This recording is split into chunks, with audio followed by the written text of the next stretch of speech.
Les habilitations de sécurité de la Fondation accordées au personnel représentent le niveau ou le type d'information auquel il a accès. Cependant, bénéficier d'un niveau d'accès ne donne pas automatiquement accès à toutes les informations du niveau cité. Le personnel a accès à l'information sur le principe de la nécessité de savoir et reste à la discrétion des agents chargés de distribuer l'information dans leurs départements respectifs. Niveau 0. Pour les utilisations officielles uniquement, le niveau 0 d'habilitation de sécurité est donné au personnel non essentiel, n'ayant pas besoin d'accéder aux informations concernant les objets anormaux ou entités confinées par la Fondation. L'accès de niveau 0 est généralement attribué au personnel administratif non sécurisé, à la logistique, ou à des postes d'entretien des installations qui n'ont pas accès aux données sensibles. Niveau 1. Confidentiel. Le niveau 1 d'habilitation de sécurité est donné au personnel travaillant à proximité, mais sans accès direct aux informations des objets anormaux ou entités confinées. Le niveau 1 d'habilitation est généralement accordé au personnel travaillant dans des bureaux, à la logistique, ou des postes d'entretien des installations ayant une capacité de confinement ou qui doivent traiter des informations sensibles. Niveau 2, restreint. Le niveau 2 d'habilitation de sécurité est donné au personnel de sécurité et de recherche qui a besoin d'un accès direct aux informations concernant des objets ou des entités anormales confinées. La plupart des équipes de recherche, des agents de terrain et des spécialistes du confinement ont un niveau 2 d'habilitation de sécurité. Niveau 3, secret. Le niveau 3 d'habilitation de sécurité est donné au personnel supérieur de sécurité et de recherche qui a besoin d'informations en profondeur concernant la source, comme les circonstances de la récupération, ou la planification à long terme du confinement d'un objet ou d'une entité anormale. La plupart des superviseurs de l'équipe de recherche, des directeurs de projet, des officiers de sécurité, des membres des équipes d'intervention, et des forces d'intervention mobiles (FIM) agissent avec un niveau 3 d'habilitation de sécurité. Niveau 4, top secret. Le niveau 4 d'habilitation de sécurité est donné au personnel supérieur de l'administration qui a besoin d'un accès à l'ensemble du site ou des renseignements territoriaux, tels que des données stratégiques à long terme concernant les opérations et les projets de recherche de la Fondation. Le niveau 4 d'habilitation de sécurité est habituellement accordé uniquement au directeur de site, au directeur de la sécurité, et au commandant des FIM. Niveau 5, Tomiel. Le niveau 5 d'habilitation de sécurité est donné au plus haut gradé du personnel administratif de la Fondation et accorde un accès illimité à toutes les données stratégiques, et également aux données sensibles. Le niveau 5 d'habilitation de sécurité est normalement donné seulement aux membres du Conseil des E5. La classification du personnel. Les classes sont assignées aux membres du personnel en se basant sur leur proximité avec les phénomènes, entités, ou objets potentiellement dangereux.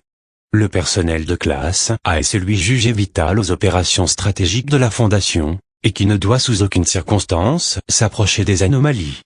Lorsque les circonstances font que le personnel de classe A doit être à proximité directe d'anomalies, par exemple dans le cas d'installations contenant des unités de confinement, le personnel de classe A ne doit pas accéder aux zones de cette installation contenant les anomalies, et doit être gardé dans les zones sécurisées en toutes circonstances. En cas d'urgence, le personnel de classe A doit être immédiatement évacué dans un endroit prédéfini, sécurisé, et hors du site. Les membres du Conseil des E5 font toujours partie du personnel de classe A. Le personnel de classe B est celui jugé essentiel aux opérations locales de la Fondation, et ne doit de préférence accéder qu'à des objets, entités, phénomènes anormaux qui ont passé une période de quarantaine et ont été débarrassés de n'importe quel effet potentiel mémétique ou affectant les perceptions cognitives. Dans l'éventualité d'une brèche de confinement ou d'une action hostile envers des installations de la Fondation, le personnel de classe B doit être évacué dans un endroit prédéfini, sécurisé, et hors du site au plus vite. Le personnel de classe C est celui qui a un accès direct à la plupart des anomalies qui n'ont pas été strictement définies comme hostiles ou dangereuses. Le personnel de classe C qui a pu être en contact avec des objets ayant potentiellement des propriétés mémétiques ou affectant les perceptions cognitives doit être sujet à une quarantaine obligatoire, ainsi qu'à une évaluation psychiatrique si celle-ci est estimée nécessaire par le personnel de sécurité. Dans le cas d'une brèche de confinement, ou d'une action hostile envers une installation de la Fondation, Le personnel de classe C autre que le personnel combattant doit être amené et placé en sécurité dans les zones de confinement et de protection du personnel, ou être évacué à la discrétion du personnel de sécurité du site dans le cas d'une brèche concernant un site entier, ou d'une catastrophe de même envergure.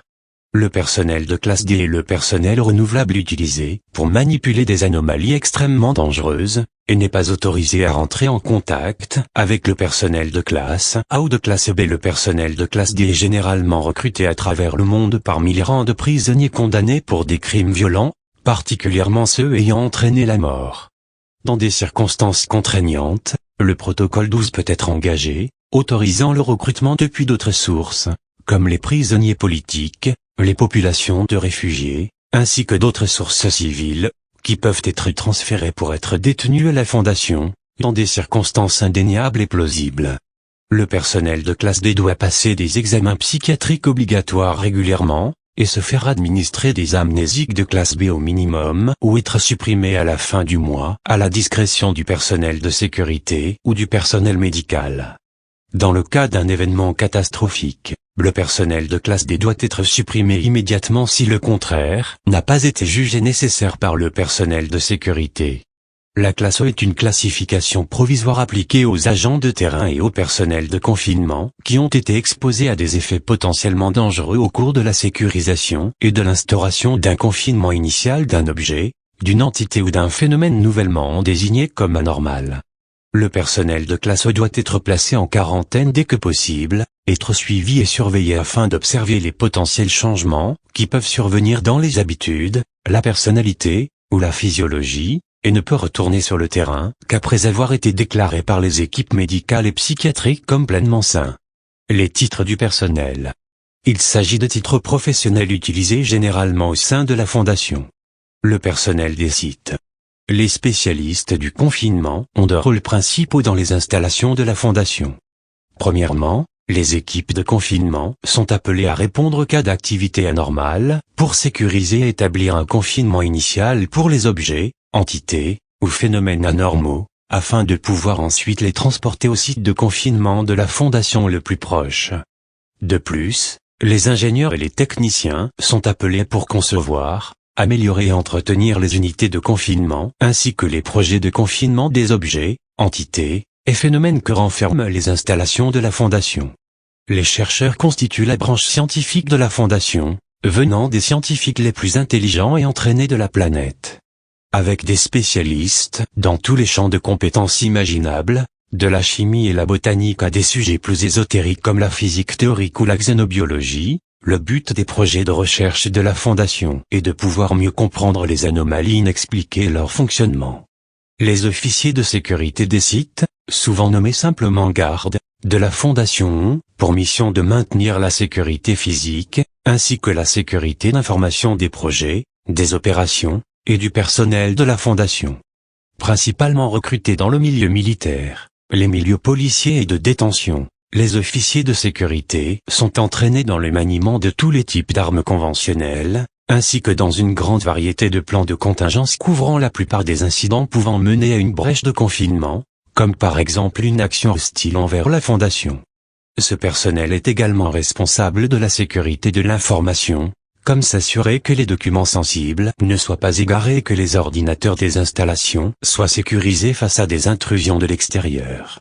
Ils sont, de plus, souvent en première ligne de défense contre les forces hostiles de l'extérieur envers les installations de la Fondation. Les équipes d'intervention, ou équipes tactiques, sont des équipes de combat hautement entraînées et lourdement armées, dont le but est d'escorter les équipes de confinement quand des entités anormales dangereuses ou des groupes d'intérêts hostiles sont impliqués, et de défendre les installations de la Fondation contre des actions hostiles. Les équipes d'intervention sont pour la plupart des unités militaires en poste dans les plus importantes installations de la Fondation,